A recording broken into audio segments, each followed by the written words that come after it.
Hello, this is Robert Whitaker, and welcome to Journeys Through Time. With today, our program is going to be about Elmo McClellan. The McClellan family is a storied family of Hansford County. There are McClellans that settled in Groover and near Groover, and also Spearman. They are all related. One McClellan that I remember from uh, my childhood was Dr. McClellan, David McClellan, who he was my pediatrician when I was growing up um, in Groover over here, and he was here in Spearman as a pediatrician and or a family doctor, and so I remember going to see him. Elmo, I think, would be his great uncle, if my family tree memory serves me correctly. Um, this is an amazing recounting of early Hansford County days. The first wheat crop that was planted is talked about. Driving cattle into the county is talked about. Um, Elmo also tells stories about riding in a covered wagon, camping on the turkey track ranch. Um, it's threshing wheat with horses, essentially, not steam engines, but horses. Uh, this was recorded in 1974, 2 years before I was born. Um, I never, if I did meet Elmo McClellan, I have no memory of it.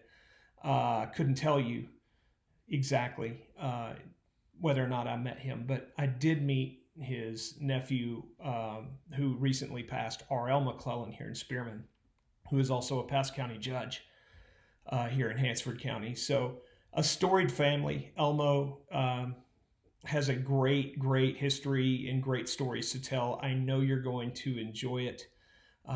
Again, thank you all for tuning in and listening. This is history that cannot be lost from our county, and it is awesome to be able to do this service for everyone who is living now in Hansford County and who's been connected to Hansford County. Uh, this is just something that I absolutely love to do. So without further delay, we're going to now listen in on Elmo McClellan. Thank you. Thank you, Dwayne. Good morning, everyone. It's a special privilege to be here this morning because we have a special guest, a very special close friend of mine, a man that I guess one of the first men that I met when I came to Hansford County to live, Elmo McClellan. George always says Elmo Jr. and Elmo Sr., but Elmo is just Elmo to me, and he's got a son that's Elmo too, but this is the man that I've dealt with all these years that I love and appreciate so much. And he has a lot to tell us because he's been here a year or two. Elmo, it's a real joy to have you with us this morning. I appreciate you getting up early enough. You don't get up too early anymore, do you? Sometimes. I appreciate you getting up early enough to be over here this morning. How far is it over to where you live? About 20 miles. So it's not too awful far. Oh, no, we're usually up stirring around this time, even though we are old. Yeah. Oh, you're not old. You're about the youngest man that I know of. George Young is In my second childhood. and enjoying every minute of it, aren't you? Oh, yes. Elmo was the district deputy to the Grand Master of the Grand Lodge of Texas when we first moved up here, and we made contact with, I think that's probably the first time I met you. Elmo was on one of your official visits to Lodge. And then, of course, saw him around in blacksmith shops. They don't have those anymore, do they? Very few.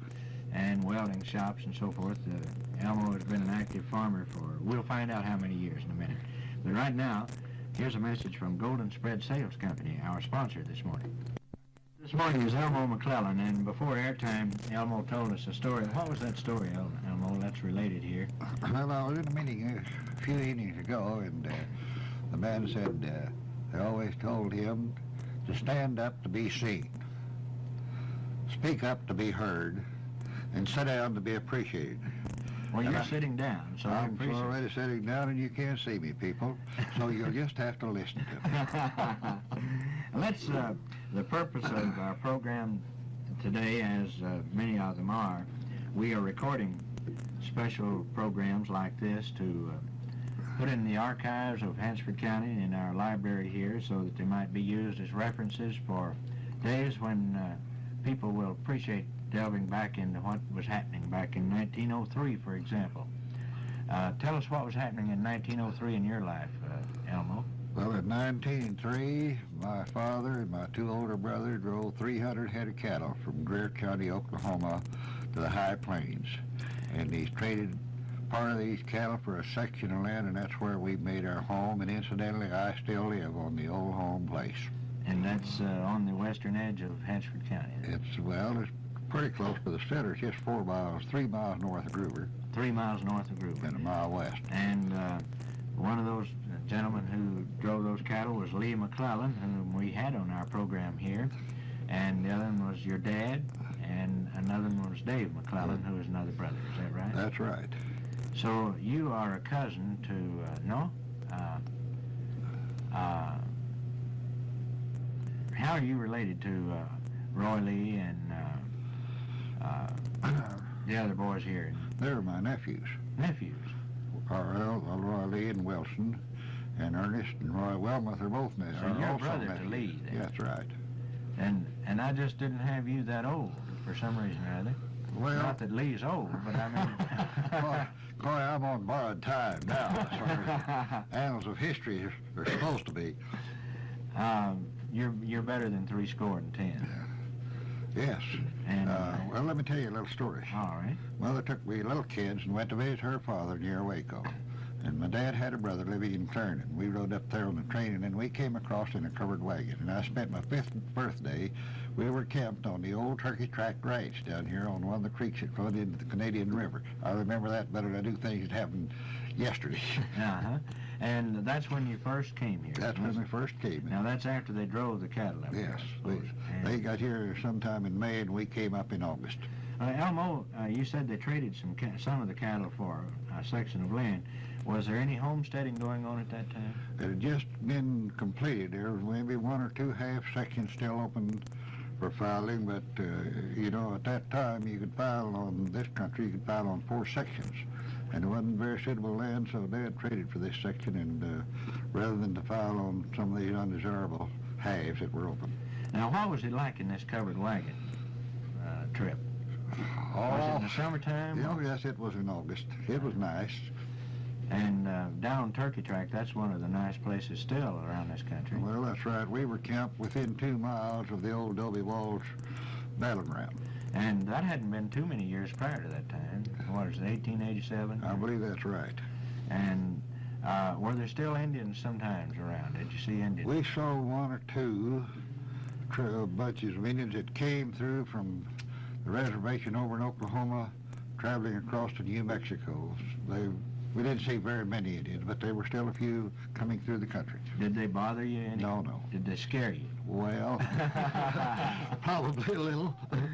A little bit anxious about it. We kind of stood back behind Mother's apron strings and watched them. What was some of the food? How did you cook on that trip?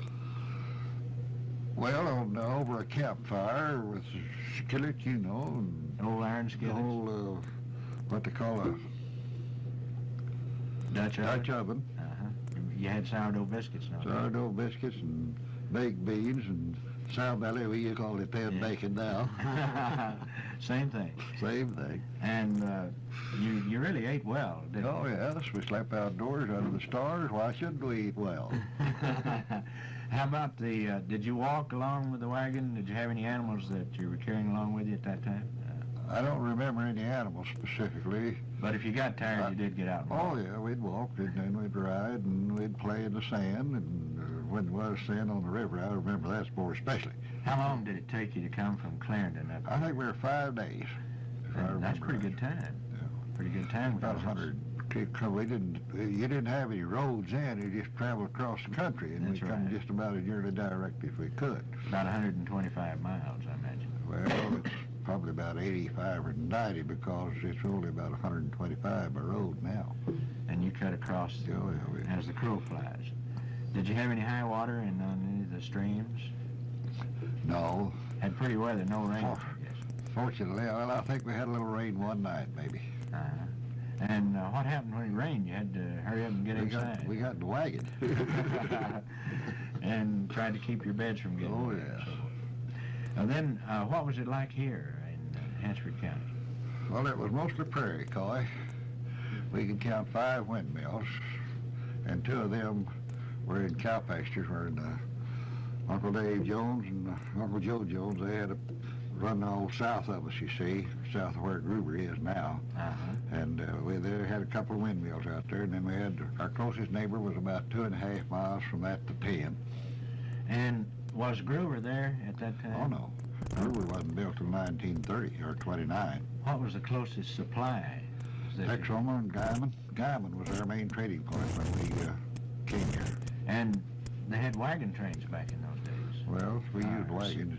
I mean, not wagon trains as we think of them on TV, but... No, but all of our freighting was done in wagons.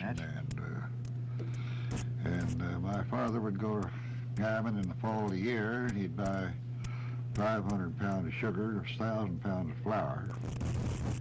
And he'd usually catch a carload of apples. They shipped apples in a book. And he'd get 8 or 10 bushels of apples. And then he'd try to get back before Christmas to get a few oranges and candy and nuts and stuff. That's the way we lived. And we'd kill a fat calf in the fall of the year. So we'd get cold, and we'd kill 8 or 10 hogs through the winter months, packed our old meat, and we lived pretty good. And you had a garden, of course. My mother, she liked vegetables, and she always had a garden of some kind. Sometimes the weather, the cattle drinking too much water would kind of deprive her garden, but then we had some vegetables. When did you first plant wheat up here? Were you planting wheat at that time? No, my father and a man, Mr. Deal, J.A. Deal, who incidentally was Mrs. Merle at Gruber's grandfather, Mrs. Merle there now. They planted the first wheat, I think, about 1911 or 12. And they bought 25 bushels of wheat up in Guyman. Between them, it shipped in there. And this was kind of a wild experiment then, wasn't it? And see if it'd grow here and so forth. They had a pretty good crop. They sold every bushel of that for seed wheat. That was the starting of the wheat in our community out there. Elmo, let's break the trend just a minute here, because I can just see people playing this tape 15, 25, 30 years from now saying, what day was this recorded? And this was being recorded January the 24th, 1974. And I also can see them saying, well, who was his father? What was your dad's name, Elmo? L.S. McClellan, or Lee Smith McClellan. Lee Smith McClellan. And incidentally, he said he was a 4th or 5th cousin to General George B. He didn't like to claim that, who was a general in the Northern Army during the Civil War. But you were Southerners. We were Southern. Dad didn't like to admit that, but he would. Where did he come from to this country? Well, from down near Waco, where he was raised. Now, my grandfather McClellan, he was in. They wouldn't accept him in the Confederate Army because he had a slight heart murmur. But he came to Texas and bought cattle for the Confederate Army during the Civil War. And then the war. My dad was born during that time. And when the war was over, he brought the family and came to Texas and settled about 20 miles east of where Waco is now. And have you been to Waco lately? Well, I haven't in the last 2 or 3 years. I'm ashamed of myself that I haven't, because I always enjoy our Grand Lodge meetings, which are all held there because our Masonic temple is there. Well, of course, as you know, Bryce and Carolyn, our son and his wife, live in Waco, and it's just growing until it's hard to recognize things. Well, you know, one time we all made that every year while we were getting John Collard elected Grand Master. But I've been kind of slacked off the last 2 or 3 years. And it's difficult. The last time I was there, I went up to where I thought the Grand Lodge building was, and wasn't where I thought it was. Wasn't there? Yeah, it was there, but the town is growing. It's not a town anymore. It's quite a city. But back to Hansford County in 1903. You were 5 years old when you came here. That's right. And no farming going on at all, except maybe to raise feed for cattle. No, I don't. Probably at that time, I doubt if there was 1,000 acres in cultivation in Hansford County. How was the moisture in that time? About like it is now? Better. Better. Elmo, are we changing climates entirely, or is something happening to us because of our industry, or what's happening? We don't seem to have the rain we used to have. Oh, Corey, I think that we have, because over a period of time, our weather runs in cycles. And, of course, it's time for the cycle to change. And it did this past year. You remember we'd had 10 or 12 pretty dry years before. But I think it's pretty well runs in cycles. No, we used to get considerably colder than we do now. I've seen it stay down like the weather we had the first 2 weeks in January here for 2 or 3 months when we first came to this country. Covered up with snow, and one winter, 1918, we had snow on the ground 90 days. Yes, I remember that. We moved during that time. In a wagon, incidentally. In about 5 wagons with a lot of stuff. But as far as our weather, basic weather is concerned, this pattern is set up by the Almighty Creator, and we're not going to change it too much. Not much we can do about it except, That's right. Accept it and try to take advantage of it and increase our knowledge to where we know how to use it better. Let's go back to that 25 bushels of wheat that your dad bought. How did you break out the fields to plant it? With mules or horses? With rod-bottom sod plows. They had a plowshare out here and 4 or 5 rods that curved out instead of a moldboard, see it? And they hooked back 6 horses or mules, and first we had just one of them. Cut about 12, 14 So you inches. use a pair of horses. Then we put them together. No, we used 3 on that. Then we put 2 together and put 6 horses to it. And then finally, a little later, somebody come up the idea, they put a wheel out over here on the side and a seat on there so they could ride it. Oh, you had to walk The first 200 or 300 acres we plowed was done that way. My brother Dave, I know he was much of a man, and it fell his lot to do most of that breaking. I didn't do a whole lot of it. I was pretty small. And how many acres could you break out in a day's time?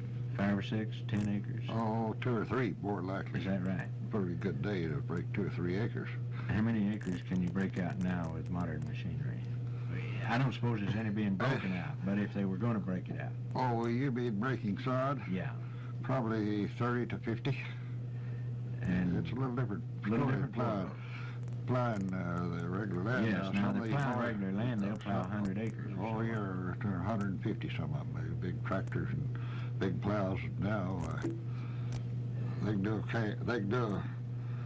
a half section in less than 24 hours. Now that was known as virgin soil, wasn't it? It was. And when you planted that wheat, did you get a good crop that year? A pretty fair crop. I remember right at 12 bushels he planted, yielded about 150 or between 150 and 200 bushels. And we sold it all for seed. Sold it for seed. Now with hybrid seeds, you can't sell the crop for seed, can you, or can you? Wheat, you still do. They haven't developed a hybrid wheat yet. That they're working on it. They've got a little of it, but it's not a regular thing. But they've developed the wheat up till we have some very productive wheats.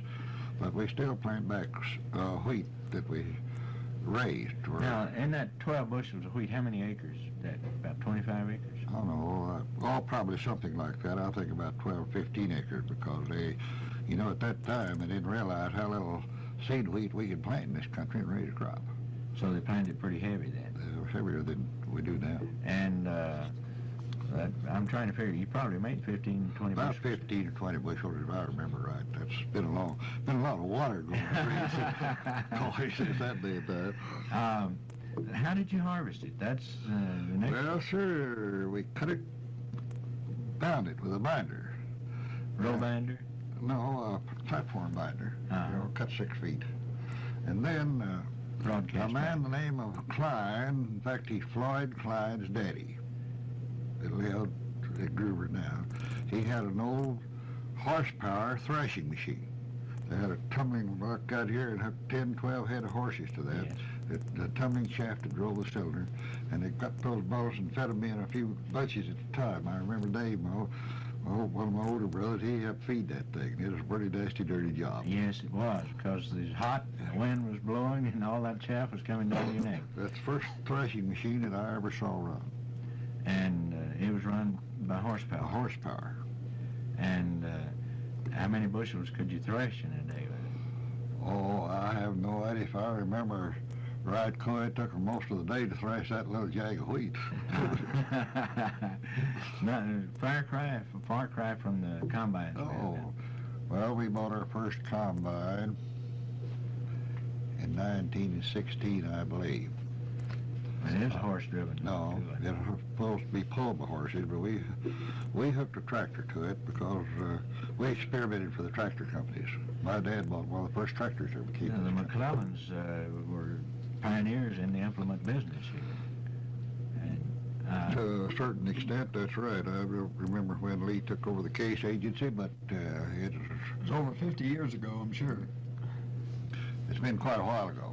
But what year was this that you planted this first wheat? 1911 or 12. 1911. That's still before I came along. Well, I imagine that could be right either. And see, I'm one of the ancient ones, Coy. You surely don't act ancient to me, Elmo. How about the method of living in those days? Did we have any schools in the area? Did you establish? Yes. When we came here, they had a school on the northwest corner of the section my dad bought. And we walked a mile and a half to school. And in fact, we camped in this schoolhouse. We lived in a half dugout, half up below the ground, another half above. And those are very fine dwellings, weren't they? Protection from the weather. They shut you out of the weather. And you had a fireplace, no doubt. Or No, stove. we didn't. See, there's no wood in this country to speak of, and we had a stove that burned. It was kind of a sheet iron deal, but burned coal in it. But I'll tell you what, our chief fuel in the wintertime was cow chips. Yes, I was going to say that. If you didn't live on the stream where there was wood. On Saturday, we go to school, we picked up cow chips.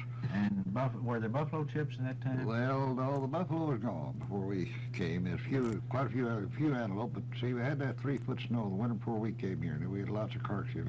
They died by the hundreds. The buffaloes? Antelopes. Elmo, I talked to a gentleman way back many years ago that was here during the time, actually he was here during the Battle of Adobe Walls and did a lot of hunting after that time.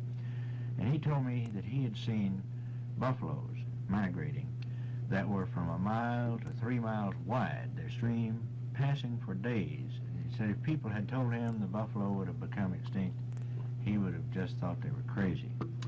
Did you talk to people that had seen those? I spent 2 nights. One time with Uncle Jim Kerr, who was here. In fact, he rode in, he and his brother, one of them rode into Adobe Walls, had been to Dodge City 2 days after the battle down there. And he's later settled up here on Paladura Creek, you know where the Cater place is. And he killed buffalo. He for the hide, you know. He is a buffalo hunter. He said his biggest kill was right out north here, right on the rim of the Paladura Canyon. Said the wind was out of the west. He said as long as they'd blow that smoke back down the hill and they didn't see you, that you shoot them and they'd just stand and look. Said he killed 60 there before he ever moved out of his track one day. And he had 4 skinners following him. And they hauled some of the meat. They were building, that time they were building the Rock Island Railroad from Liberal on west toward Dalhart, and sold the meat, sent the meat up there to them, and so that the hides, of course, shipped them to Cannery or back to England or somewhere. Mr. Kerr was English, pure D English. And this is strange that the hides in those days were what they were after. And oh yeah, they made coats and robes, you know, robes that used to use in buggies and surreys, but everybody had a buffalo robe nearly. And were there any buffalo around at all when you came here? I don't think so, except what had been kind of put in, you know. Now, Colonel Goodnight was established at that time. Yeah. He had a few buffalo on the ranch just as a curiosity. That's right. I think my father said that he met Colonel Goodnight, one of the first men he met when he came to this country. And he was a thoroughbred cattleman, wasn't he? Oh, no doubt. You know, if you've never seen the show Texas, it's worth going to see if you care anything about the history of the High Plains. And it has quite a bit about Colonel Goodnight in it. And that we can talk all day about the virtues of Texas, but there's so much rich territory for us to cover here. What kind of cattle did you bring up here? They were Hereford cattle mostly, and there was some shorthorns on them. And were you here at all during the days? Were there any longhorns here? I never saw a longhorn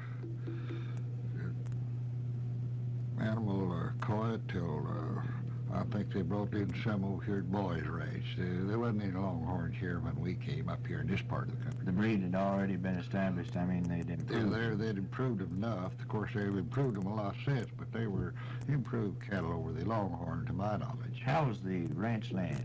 How did you graze cattle? Did you have fences at that time? Very few. And Open grazing. The full year they'd have roundup, you know, and everybody'd sort their cattle and take them home. Now, this is how branding got started, I guess. That's right. So you'd know whose cattle was whose. And it later became very valuable to have brands because of cattle rustlers. Did you have any rustlers in those days? Well, I guess so. You know, I was a pretty small boy, Coy, back at that time, and I don't remember too much about it. I never heard too much about it. I've heard a lot more. There's been a lot more cattle rustling in the last 30 years in this area than I ever knew of as a boy. The ranchers made it pretty rough on anyone, but I think they were worse on horse thieves, were they not? Well, yeah, I think they were a little worse. If they caught a horse thief, you know, they strung him up right then. And cattle thief was pretty near the same way. There is a tree that's still standing down where I grew up, that where they hanged the horse thief. They caught him about half a mile from where he stole it, and they hanged him right there. But that most of that area, what period was past, you see, the old Tascosa days, you know, where Boys Ranch is now. They've got what they call a Boot Hill Cemetery out there. Yes. And most of that was past time we came to this country. We're going to talk to Elmo McClellan more in just a moment. We're going to talk about modern times, like in the 30s and that sort of thing. Right now, here's a message from our sponsor, Golden Spread Sales. Now, we're talking to Elmo McClellan this morning, and our guest, and reliving some of the early days here in Hansford County. Elmo, when you came here, about how many people, was the county organized as a county? Yes. And how many people lived in the county, do you know? About how many? Well, I'd say, Coy, when we came here, there wasn't over 200 people at the outside. Uh-huh. And they were spread, as you said, your closest neighbor was a couple of miles, 2.5 miles, and from that up to 10. It was an event to see someone coming down the road, see dust fogging by a horse, that someone was coming, wasn't it? Well, sure. You know, if you rode up to a man's house in that day time, at mealtime, if you didn't tie your horse and eat with him, he felt bad about it. That's right. He felt like you were high-hatting him, that you didn't care for him. And the hospitality was so genuine in those days. Of course, I guess it's still genuine today. It is. I don't think it's changed a great lot here, you know. But people loved people, and there weren't many people to love. That's right, and anymore we live so fast we don't have time to visit our neighbors, only to say hello, how are you, and that kind of stuff. We had, really, I think we lived more then probably than we do now. Now, don't get me wrong, I'm not advocating that we go back to those days, but I do really think we had more time for our fellow man than we do now. Now, Elmo, what mode of entertainment did you have? Did you have Saturday night parties? Or Well, Saturday night literary societies where if people would get up and put on little plays or recite or sing. And generally we had a prophecy, you know, somebody that wrote up a prophecy. And they were very interesting. And then on Sunday morning, we usually had Sunday school. And then we'd go to some person's house for lunch that day, or dinner, we called it. Uh-huh. And in the afternoon, we'd sing, pitch horseshoes, and run foot races. And How about ice cream suppers? Do you have any ice cream suppers back in the we old didn't, days? know what, we didn't know what ice was, Coy.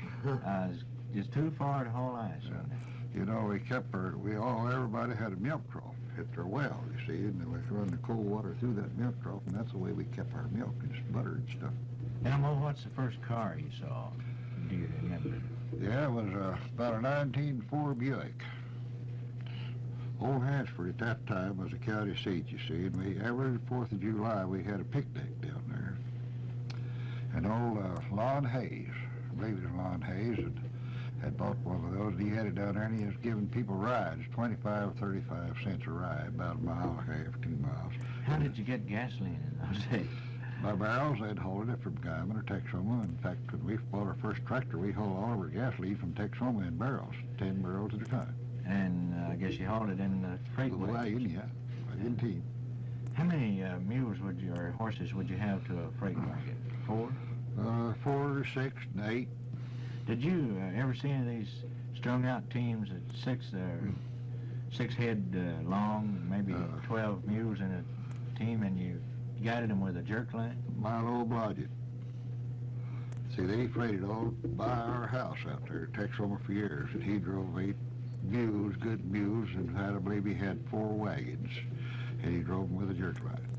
That's something to see, isn't it? That's something to see. I saw the And I'll tell JAs. you, he could handle those mules better than jerk lines. Most of us could with 2 lines.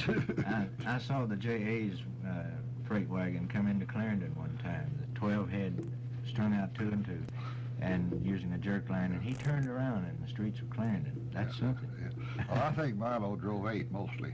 He might have driven 12 at the time, but most of the time he'd have 8. 6 and 8. This is something to see that, isn't it? Oh yeah, he'd order 10 little horses and get that jerk line, you know, and they knew just exactly what to do. For the benefit of youngsters like George Young here, what is a jerk line? Well, it's just one line hooked on you. I forgot whether it's right or left hand. I believe it's on the left hand mule or horse. In front. In front, the lead team. And you always train that one animal to be your lead. To lead the rest of them. The rest of them are the one across from him was that hooked to him, you see, and then the ones behind, they just followed.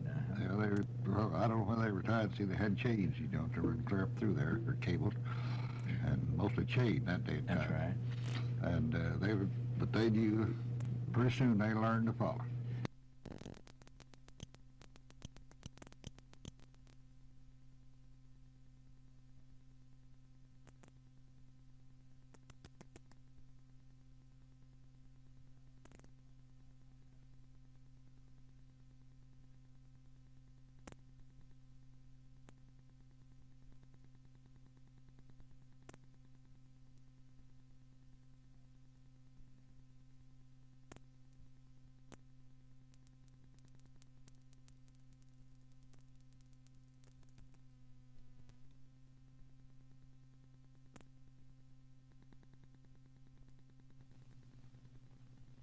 And by a series, one jerk meant to turn one direction, 2 meant another, and That's 3 right. meant to go ahead or something. I mean, they had signals, and the animals learned them. And they had words. Some of them weren't so nice, but they had words that they knew what they meant too. You get the expression of he's talks rougher than a mule skinner, and I guess that's where it came from. But the animals responded beautifully. That's right, but the mule skinner had a rough day, but you know, most of them were as big-hearted as anybody you ever saw. Very much like our truck drivers today. That's right. That's right. If you have trouble on the road today, the man stuff to help you is liable to be a truck driver. That's right. They got hearts as big as they are. Let's get down to the modern times of the 30s, when how much wheat was there in this country at that time? How much land was in cultivation? Oh, there's quite a lot. Really, this country turned from sod to fields between the years 25 and 30. That's when it all happened, when they began to get a modern tractor to where they were efficient, you know, and dependable. Some young historian is listening to this and wondering why. Why was that so? Well, necessity, they say, is the mother of invention, or somebody got the idea that this would be a good farming country. I sometimes wonder if he was right. Well, but most of the time he was. But wheat was in demand. That's right. Like it is in this day and time. And we need to make a better life for ourselves and our families, and that was the one way we figured we could do it. I know that I'm rambling, but I must get back to the cattle, because you didn't have railroads here then, or did you? A railroad built in here, Spearman, in 1920. So back in the early days, where did you market your cattle? Did you go to Dodge City? They went to Guyman and Texoma and were shipped from there to Kansas City. Did you participate in any cattle drives in those early days? Oh, few, not many. I was a little young. I helped my father a time or two drive cattle to Guyman. Would the whole countryside gather together and round up all the cattle, and then you'd sort them out by brands, and then find out how many cattle you had at one time? At that Well, time at that time, but usually shipping, each man had his own herd, and they'd round them up, get them like and shape them up like they wanted them before they started, and then neighbors would go together, or he had cowboys, and they'd drive, say, one man's cattle maybe 1 week, and another the next. You see, their shipping facilities were limited in their stockyards. So they couldn't take them all. They couldn't take them all at once. No. What was the market like? Cattle now in 1974 are selling for $56 a hundred. Well, at that day and time, they probably say about $56 a head. They were pretty good property. And what would they weigh? 700 and 800 pounds at that time? Usually. Not as big as They hardly ever shipped a yearling or a 2-year-old. Most of them run till they're about 3 years old, and they'd weigh 800-900 around there. Now, back to the 30s when we plowed out all this land and started really mammoth farming, and the Depression came, and the dust began to blow, and wheat went down to 25 cents a bushel. Well, I don't. And how did you survive? Now, there was a man that has passed away now that I wanted so much to get on this type of program, P.A. Lyon, that was, I think, one of the finest missionaries that ever lived in here, and going from farmer to farmer and saying, don't leave your farm, stay with it, we don't want it. He was with the Federal Land Bank at that time, I believe. And I hear a lot of stories about how he is responsible for a lot of farmers still being here. How did you survive? Well, Coy, we grew a garden, had some milk cows, had some chickens, and we didn't have any money. And everybody was in the same boat, so to speak. Practically. And people were close then. That's right. I think in fact, I think it might help us today. We might get closer to God if we had. And closer to each other. Closer to each other. Which is a form of getting closer to God. That's right. And we weathered how, I really don't know. I know there was a time we couldn't get away. you couldn't make payments on your land. No, we couldn't pay our taxes. School teachers taught school for warrants, took paper money for it, and discounted them in order to get a little money. And it was rough. And I know at one time, I thought if I ever got out of this country and ever came back, I hope somebody would kick me. Mm-hmm. But there wasn't any other place any better. There wasn't any other place any better. And since that time, I've been out a few times. And every time I get back, it looks better to me. Today. One of the reasons I think the farmers didn't know how to prevent their land from blowing. Do you agree with that? Very true. We didn't have the equipment, but we learned during that time to build the equipment. And then, of course, the manufacturers took it over and went from there. But at that time, I worked a lot of days over the forge and anvils making chisels. To chisel the land deep so that it wouldn't blow. So it wouldn't blow. Another thing that conserved moisture, I remember these discs had Well, they were made with parts of the disc gone so that it formed little puddles. Yeah, well, that's all right, and it helped.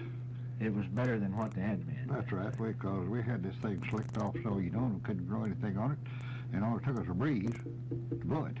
Now, let's get down to today's time. Elmo, the farmers that have their land here have actually a virtual fortune if you've got a section of land, but you can't afford to sell it because you wouldn't get it. The tax situation would eat up the fortune that you think you might have there.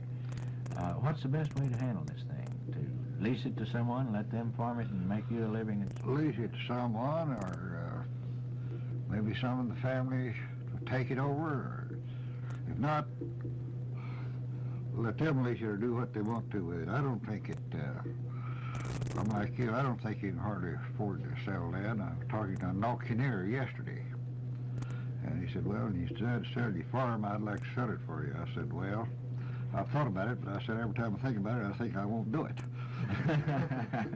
Well, now, you live on the original homestead. That's right. That the McClellans came to here. And, of course, it's increased many fold since that time. But Oh, yeah, it's been, of course, father died, it was divided up, have a half section of it, and my wife has a half a section that she inherited from her father's estate. Fortunately, we can't brag about the money we've made, Coy, but we are happy with the family that we've raised. let's talk about your family that you have, Elmo, because one of them is a very, very prominent musician right here in Spearmint. I admire that lady just so much and love to hear her play. But let's talk about your whole family, and we'll tell where they are as you mentioned them. Well, our two boys, they're the older crew. They were both, I never did like that name, Junior. Yeah. So he is the Alice Chalmers dealer at Gruber now, and Lawrence Ray, or Lawrence, is he is with Sluter Evans Oil Company over there, which has Phillips 66 products. I'm not advertising, am I? Yeah, that's all right. That's perfectly all right. Our Phillips 66 distributor here happens to be our sponsor today. Now, the girls. And, of course, Ann Sanders, she lives here. And married to Ruth Sanders, which is a very fine man and a pretty prominent rancher here. And she plays the piano so beautifully. Plays for the First Baptist Church here and plays for many civic functions. And we're all very, very proud of your daughter, Ann. And we have one daughter, Mary, that's a doctor of osteopathy in Dallas, Texas. And this is Mary. Yeah. And could this be a reason that you take a trip to Dallas now and then? Well, because I always enjoy going to see her, and incidentally, the thing we're proud of, Coy, is that we've raised this family, and they all enjoy coming home and have a wonderful time when they get here. And, you know, that's something to us. That's worth $1 million. It's worth more than all the money you can stack up. And we have another daughter, Marguerite, who teaches in the school system in San Antonio. And we have one that lives in Tallahassee, Florida. Her husband is professor of chemistry in the Florida State University there, and incidentally, she has a master's degree in medical technology. And you go to Florida now and then. The mode of travel is a little different now. You can get down there in less time than you used to take to go to Guyman, right? Yeah, that's right. And so it's a different world. Well, you said earlier you wouldn't trade it back. These are good old times too, aren't they? Good old Yeah. Oh, well, we're living in paradise, Coy. If we do a lot of complaining one thing or another, but if we only knew enough to realize it, the Lord has been good to us, to this whole country. It's been blessed in many ways. Really has. Elmo, wheat sold for how much a bushel when you first raised it? Oh, for around $1.50, I think, Coy, and on up to $2. And then you saw it go down to 25 cents. That's right, And today, raised a lot of it. wheat is selling for what? Well, it's above $5. I wouldn't say just exactly. It fluctuates back and forth, but I think it's a little over $5. In all of your years, did you ever have any idea that you would one day see wheat sell for that much? No. And they say it's going higher. what do you anticipate? What will happen here? You've seen a lot of cycles come and go, 10-year cycles. What's going to happen? Have we exploded enough in population that there's a shortage of everything, and are we ever going back, or are we going to continue to just go forward in prices? What's happening? Clyde, your guess is good as mine. Nobody knows. And, but I think we've seen, probably in our lifetime anyway, even you're a lot younger than I am, the end of cheap clothes, cheap food, or cheap most anything else.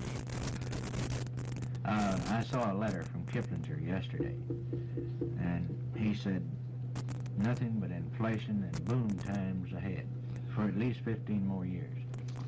Well, you know, I felt like for the last 30 years this bubble would burst. It'd have to be a day of reckoning. Now you've decided that's wrong. No, I haven't.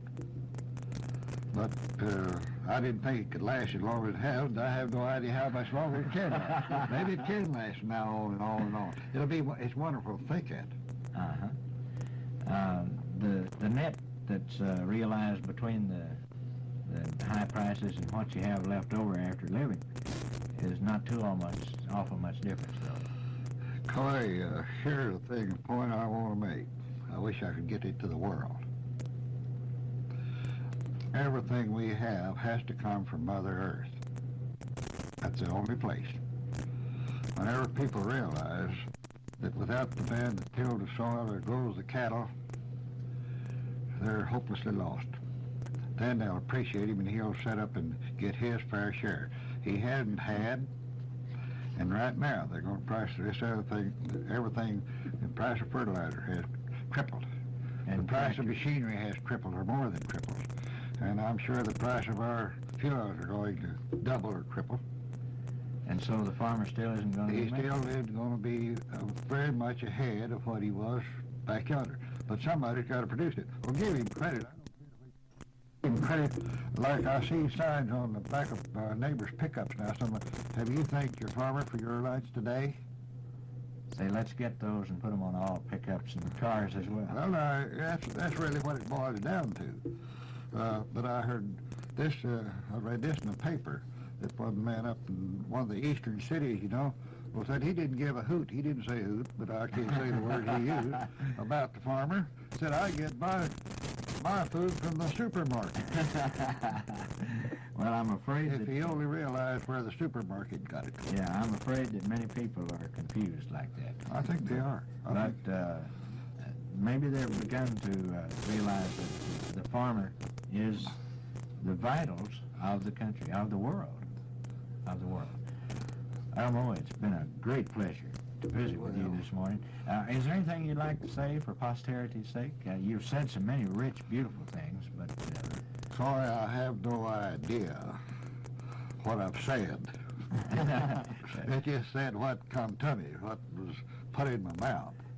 I do want to say this. Mother and I try to take time out each day to thank the good Lord for our blessings and for our good health. And I think that everyone would have a much richer life if they'd follow that same that same pattern. And Elmo, thank you so much for being our guest. Stay by and we'll have another cup of coffee. George, you young whippersnapper, you, is there any question you'd like to ask Elmo before we leave? Elmo, yes, I do have just one short question that you can answer very quickly. I'm a lover of history, and I just wondered one thing that I wanted to touch on. When you were a young man growing up in this area, did they have any what they call trading posts? Did you do any trapping, like for coyote skins or anything like that? Not very much, George. We had some boys in our community that they did. They trapped skunks and badgers and coyotes and sold them. I think they paid their way to school, some of them. But we usually had cattle and were on horses riding out among the cattle every morning to see how many heifers had calves the night before and if any of them needed help. And I didn't get an opportunity to do much trapping. You kept pretty busy, didn't you? I was up from daylight till kids, from kid till kid. When did the first service stations, do you recall, that as we know them today, where you could drive up and say, fill it up? About 2 years ago, probably. No, I mentioned Lon Hayes earlier having the first automobile. I believe they had the first one down at Old Hansford. They had a grocery store, and in front of there they had a pump, and they pumped this gas up by hand, you know, in the Yes, yes. bowl, and then let it run out by gravity feed. I believe they had one down there Hayes, is Elmer Hayes run the grocery store. And I think they had, Lon and Lloyd, they were partners. And I believe they had one down there as the first one I can remember. And there was another fellow had a garage at Old Hansford. His name was Kinchlow. He had a pump, too, where they filled up cars. Cars began to be rather plentiful, I guess, by 1918 or 19. Well, yeah. My father brought the first Chevrolet that ever come to Hansford County in 1914. Bought it for a diamond. You don't have any idea where it is now, do you? It's in the junk pile, I'm sorry to say. We fixed it up and brought it over here, and Bill used it in a parade one time, but when the 30s come along and everything got so rough and we was all hard up for money, and he needed the room, I think he junked the thing and sold it out for junk. I wish we'd have kept it. It'd have been worth a fortune today. Yes, it would. Really would. But it was 1914 Chevrolet, baby grand. Had a gear shift in it, I guess. Oh, yes. Yeah, it had 3-speed transmission and Well, you know, back starter, electric starter. When I was a young man, the Model T was the main source of transportation. And I worked 2 or 3 of those out for me. and when we saw a big car, we'd say, boy, that's a big old gear shift car, you know. And nowadays, the gear shift car, that's 4 in the floor and all that sort of thing, they don't know what they're talking about, really, in comparison to what we were talking about, the big old gear shift cars. But what would a Chevrolet cost in those days? Imagine... Less than $1,000, a little less than $1,000 what that would cost. It was a high-priced car in that Yes, day. it was. But Then later on, you could get them They built for- that little 490, you know, a year or two later, it sold for $490. That's why it got the name 490. That is at the factory, of course. It costs more out here. and a little freight too. About $700 is what you finally got it for. And the car now that's comparable to the 490 would be something like the Vega, maybe, or that size, I'd say. Yeah. And what's that? $3,000. If you fully get equipped? all the things on it. But I want to tell you something. In 1940, you could buy the best Chevrolet made with all the accessories, everything you could put on it, for less than $1,000. And 1940, that far. I guess people's time, to boil it down more simply, labor is the big cost of everything. That's right. I wish we could get labor to see that. They're pricing us out of the market, out of the world market, and they're not satisfied. And they're all living better than they ever lived in their lives and doing less. Now, I'm not against labor, but I think there is a limit. Striking for 3-day weeks and 6 hours a day and that sort of thing. Well, we could get into that from now on. Elmo, we're going to get you back and visit some more one of these days for another one of these tapes. And we appreciate so much having you as our guest this morning. Our guest has been Elmo McClellan, who lives 4 miles north of Groover on the original McClellan homestead. And our sponsor this morning has been Golden Spread Sales Company.